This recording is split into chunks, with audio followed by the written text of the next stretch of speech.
लोगों ने मुझे नौकरानी समझा हुआ है क्या, कि घर का हर काम मैं ही करूं। तुम्हारी माँ न एक नंबर की काम चोर हो गई है, जो ये सब काम करना ही नहीं चाहती।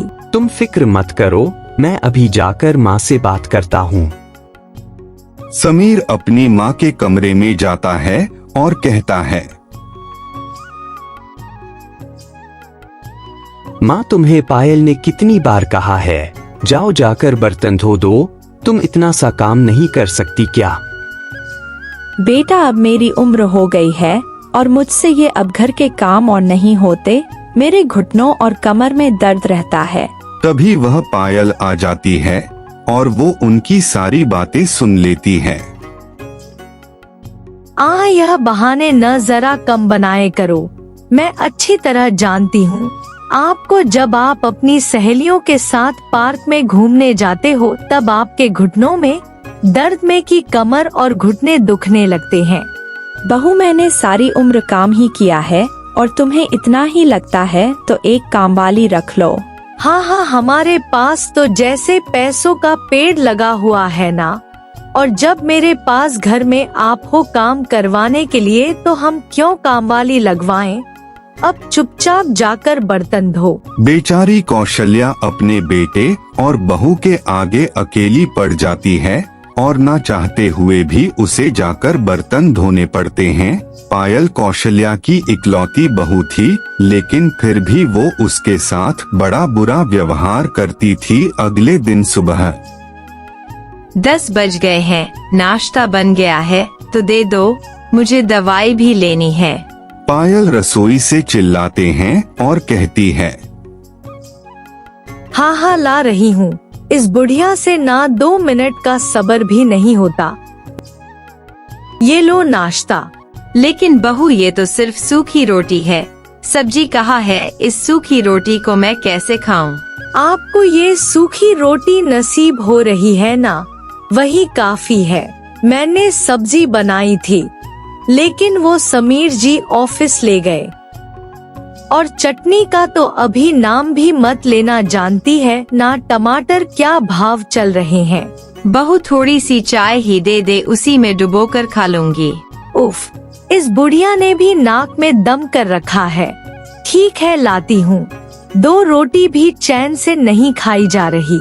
फिर वो पायल गुस्से में रसोई में जाती है और चाय बनाती है, लेकिन उसमें पेट खराब होने वाली दवाई मिला देती है। बड़ा शौक है ना बुढ़िया को चाय पीने का। अब ऐसा हाल करूँगी कि दोबारा वो चाय मांगेगी नहीं।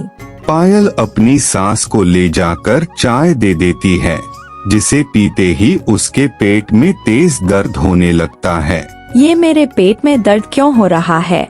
ये देख पायल मन ही मन मुस्कुराती है, फिर कहती है, ये लो, इस बुढ़िया का फिर ड्रामा शुरू हो गया।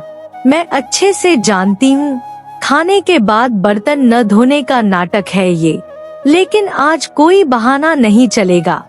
चलो जाओ और जाकर बर्तन धो दो। अब मैं अपने कमरे में जा रही हूँ आराम करने।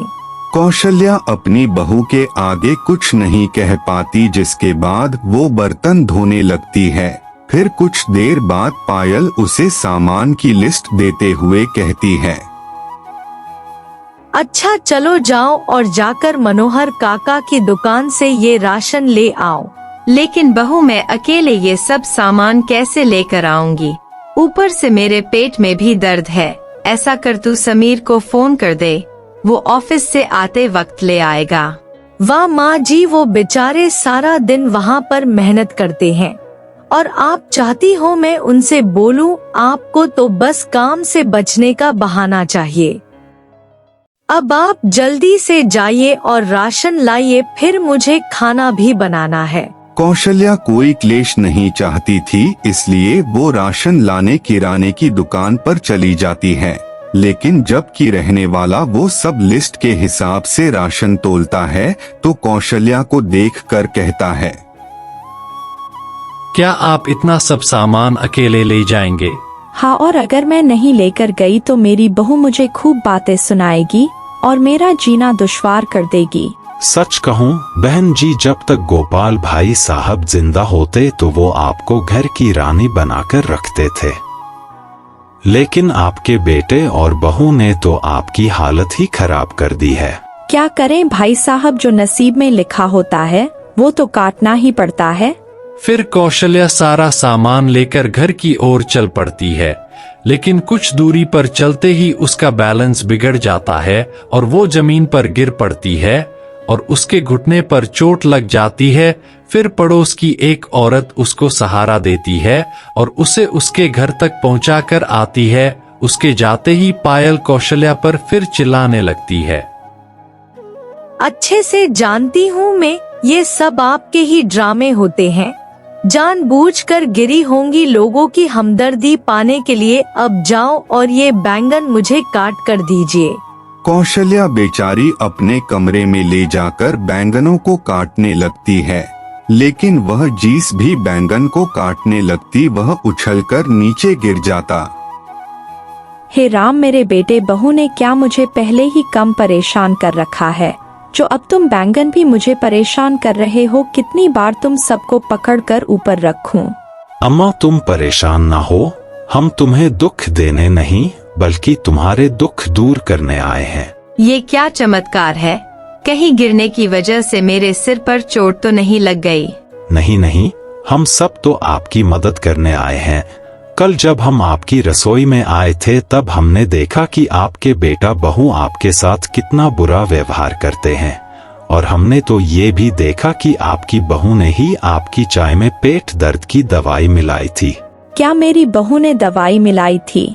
हाँ, और अब आप देखो मैं उनके साथ कैसा व्यवहार करता हूँ। बचपन में आपने भी तो अपने बेटे को पाला पोसा था, तो उस हिसाब से उनको भी आपका ध्यान रखना चाहिए। अब हम आपको बताएंगे कि कैसे देखभाल की जाती है। फिर वो बैंगन उन सबको अच्छे से मजा चखाने जाते हैं।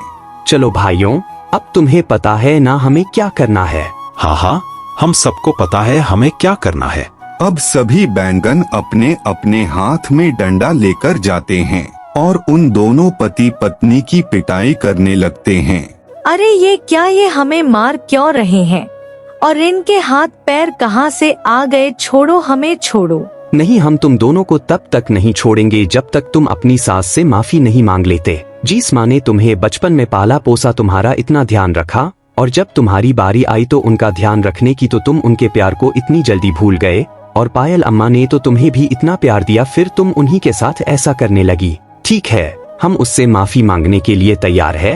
आप हमें छोड़ दो, हमसे गलती हो गई। हाँ, हमसे गलती हो गई जो हमने माजी पर इतने अत्याचार किए। कौशल्या उन दोनों को माफ कर देती है, जिसके बाद उसके बेटे बहू भी उसके साथ अच्छे से रहने लगते हैं। साथ ही वो जादुई बैंगन भी उनकी मदद करते हैं। वो सब उनसे जो भी मांगते हैं वो सब जादुई बैंगन उन्हें प्रकट करके दे देते। अब झट से जादू से सारे बर्तन भी धुल जाते और तरह तरह के पकवान भी उन सबको खाने को मिल जाते। अब वो सब खुशी खुशी रहती।